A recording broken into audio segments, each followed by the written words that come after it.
It's 11 o'clock. Let's go ahead and start the agenda review. Manager, the floor is yours. Thank you, Mayor. On the first page, you have proclamation and one speaker on the public agenda. Page 2, at the very top of the page, you have this is the first time we've implemented the new process for you on petitions for public improvements. Just a reminder, all of these petitions have 100% property owner approval. Under new business, number 1 is the approval or consideration of the development agreement and the TIF project plan for the Riverside development housing project near Sim Park Street and 11th Street.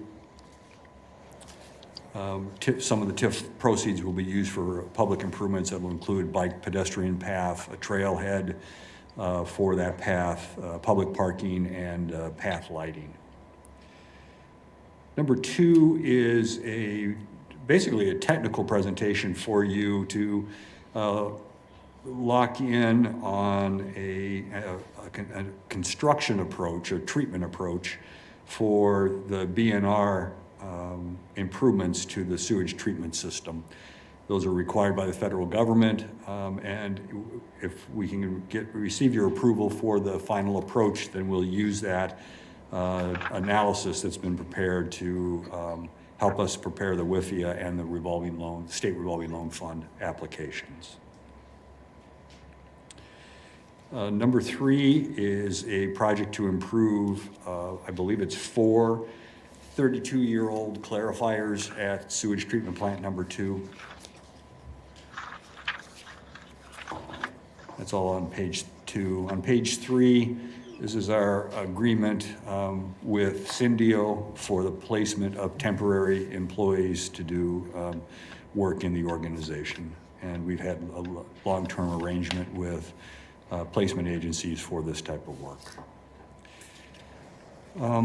Nothing on page 4, and I don't have anything to highlight on page 5. Page 6, I have 2 items down at the bottom. Number 6, we are asking you to declare 3 parcels on McLean Boulevard as surplus properties. These were purchased when McLean was improved a number of years ago, and we have had some people inquire about these parcels, so we decided we should put them on the market. And number 7 is to start the process for the issuance of $60 million in geo-temporary notes.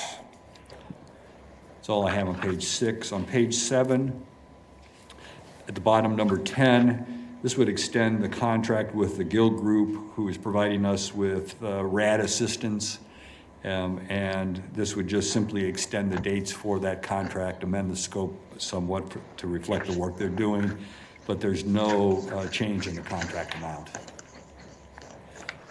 And then on page 8, this is to allow for, basically for protection for 44 families or individuals that are living in the Buttonwood Tree Apartments. Program had previously been enrolled in Section 8, and residents receiving Section 8 assistance.